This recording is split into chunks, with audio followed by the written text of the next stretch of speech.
Tan Sri Yang Di-Pertua, saya mohon di Dewan Yang Mulia ini, demi keseimbangan juga kesejahteraan rakyat Sabah dan Sarawak.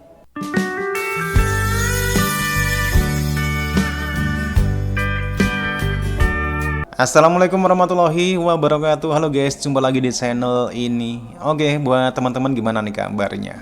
Buat teman-teman yang klik video ini, seperti biasanya saya harapkan mudah-mudahan teman-teman masih dalam kondisi sehat walafiat. Dan jangan lupa dukung channel ini dengan cara like juga subscribe. Oke, di kesempatan kali ini saya mau reaksi satu buah video dengan judul Sibuk Usik Indonesia, Kini Malaysia Malah Terpecah Belah. Oke, kira-kira seperti apa ulasannya dan apa yang diulas? Sebelum kita berkomentar, kita akan lihat dulu. Tuntutan 1/3 atau 35% kerusi parlimen oleh Sarawak dan Sabah bukan sahaja bertujuan bagi memastikan suara Blok Borneo lebih didengari, malah ia penting bagi mengelakkan keretakan dan perpecahan antara wilayah. Selaku wakil rakyat daripada Sabah, saya juga ingin membangkitkan keperluan untuk menambah kursi parlimen di Sabah dan juga Sarawak. Beberapa negeri dalam beberapa tahun ini telah berusaha untuk menuntut bahagian yang lebih besar, terutamanya daripada hasil negara. Awal tahun ini, Kerajaan Negeri Pulau Pinang dan Johor menuntut hasrat untuk menuntut semula sekurang-kurangnya 20% daripada hasil cukai persekutuan yang dikutip daripada negeri mereka, manakala Kerajaan Negeri Kelantan, Terengganu, Sabah dan Sarawak telah meminta bahagian yang lebih besar daripada royalti hasil minyak. Pertikaian ini telah membawa kepada bisikan halus yang membawa kepada sentimen negatif dalam Persekutuan Malaysia.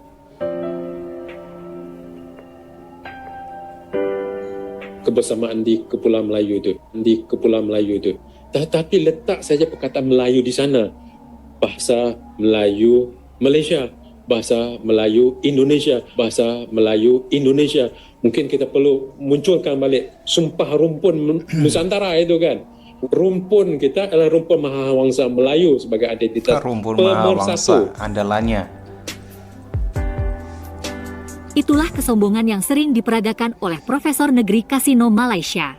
Mereka Kasino. sama sekali tidak menghargai konsep bangsa dan negara Indonesia. Profesor Melayu dari Negeri Kasino tersebut ngotot menyebut Kepulauan Melayu untuk wilayah Indonesia. Padahal, negara Indonesia sudah memberikan nama resmi, yakni Kepulauan Indonesia.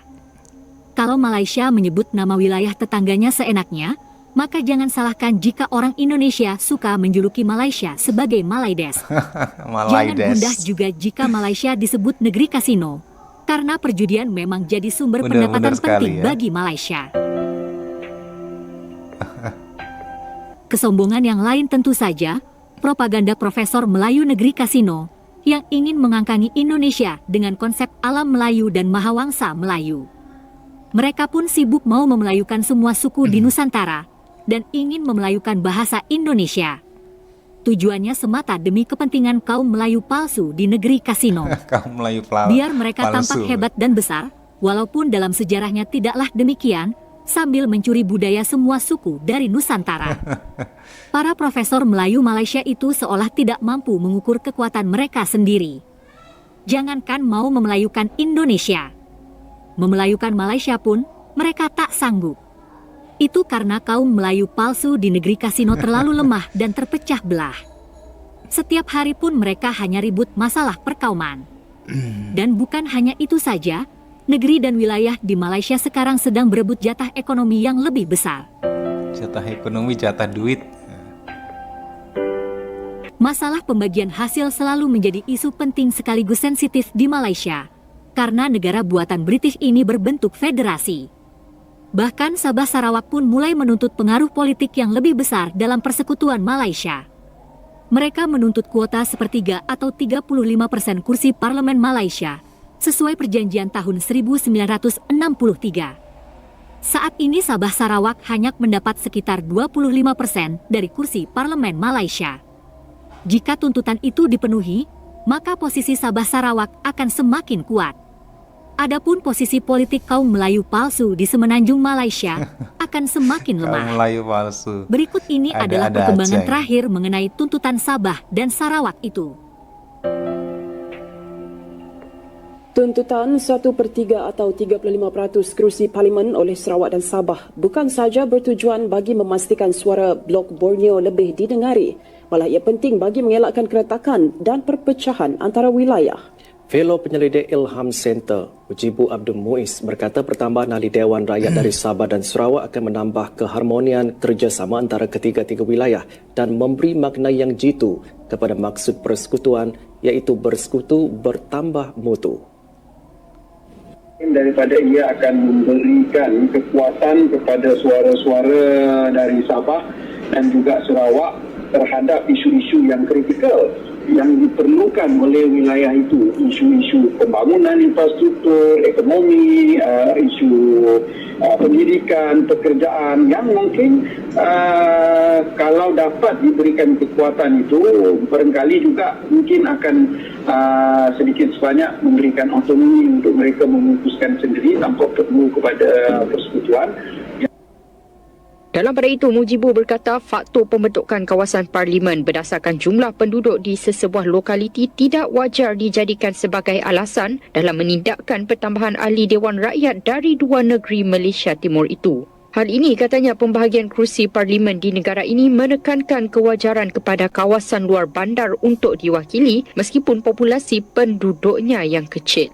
Untuk rekod ketika ini, Blok Borneo mewakili 56 kerusi Dewan Rakyat dengan 31 kerusi dimiliki Sarawak dan 25 lagi kerusi diwakili Sabah. Secara matematiknya, komposisi itu hanyalah 25% dari jumlah keseluruhan 222 kerusi berbanding 74 kerusi asal berdasarkan peruntukan 1/3 kerusi yang ditetapkan dalam Sarawak. MA 63. Selaku wakil rakyat daripada Sabah, saya juga ingin membangkitkan keperluan untuk menambah kursi parlimen di Sabah dan juga Sarawak. Adalah keperluan yang amat mendesak, bukan semata-mata untuk ingin memenuhi keperluan 35% yang memang terkandung dalam perlembagaan, tetapi apa yang penting adalah keseimbangan pembangunan berdasarkan pada jumlah kursi parlimen. Perlu difikirkan bahawa penambahan kursi parlimen ini sesuatu yang positif dan mengurangkan jurang pembangunan yang amat ketara dalam masa yang sama dapat memperkukuhkan kedudukan kerajaan persekutuan dengan sokongan yang padu daripada ahli-ahli parlimen Sabah dan Sarawak. Tan Sri Yang Di-Pertua, saya mohon di Dewan Yang Mulia ini, demi keseimbangan juga kesejahteraan rakyat Sabah dan Sarawak, perkara ini dapat dipertimbangkan, diperhalusi dan dilaksanakan di bawah kepimpinan Kerajaan Madani yang amat berhormat tambun. Itulah tuntutan Sabah Sarawak terhadap persekutuan Malaysia. Selanjutnya, marilah kita simak bahwa selama ini negeri-negeri di negara buatan British tersebut selalu berebut pembagian jatah Negara buatan ekonomi. British. Wilayah yang kaya menuntut pembagian pajak yang lebih besar. Sabah Sarawak pun menginginkan pembagian hasil minyak yang lebih adil. Dan Sarawak kini mulai menikmati tunutan mereka selama ini.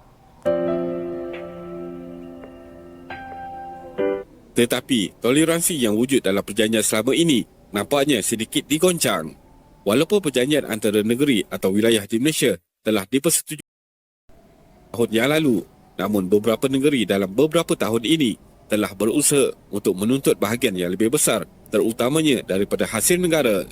Awal tahun ini, Kerajaan Negeri Pulau Pinang dan Johor menuntut hasrat untuk menuntut semula sekurang-kurangnya Semua 20% menuntut, ya. daripada hasil cukai persekutuan yang dikutip daripada negeri mereka, manakala Kerajaan Negeri Kelantan, Terengganu, Sabah dan Sarawak telah meminta bahagian yang lebih besar daripada royalti hasil minyak. Sementara itu, Persatuan Peguam Sabah memulakan tindakan undang-undang berhubung hak negeri terhadap geran khas yang dijanjikan di bawah Perlembagaan Persekutuan. Sarawak pula mengambil langkah yang lebih drastik dalam kempen untuk mengambil alih peranan pengumpul gas daripada Petronas untuk mendapatkan 90% bekalan gas asli cecairnya dari perairan negeri ini.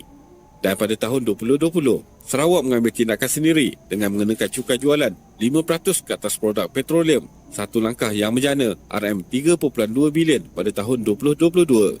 Langkah berani ini meningkatkan hasil per kapita kepada RM4,414 menjulang tinggi berbanding RM550 per kapita yang diterima oleh negeri-negeri di Semenanjung. Namun, walaupun sudah menerima peruntukan per kapita tertinggi dari persekutuan, Sarawak terus mendesak untuk memperoleh lebih banyak kawalan lagi, terutamanya ke atas sumber semula jadinya. Sehingga kini, Sarawak sedang berminat untuk mendapatkan kuasa autonomi antaranya pendidikan, kesihatan dan kerusi parlimen yang lebih besar. Jika tuntutan Sarawak ini direalisasikan, ia mungkin menjadi titik permulaan pada perubahan struktur federalism di Malaysia, di mana negeri-negeri yang kaya dengan sumber semula jadi akan diberi lebih kuasa autonomi dan pertikaian. Ini telah membawa kepada bisikan halus yang membawa kepada sentimen negatif dalam Persekutuan Malaysia. Terdapat juga beberapa tuntutan adalah perkara yang serius kerana secara langsung ia akan mewujudkan model negara dalam negara, malah ia akan memberi kesan domino terhadap negeri lain untuk membuat tuntutan yang sama.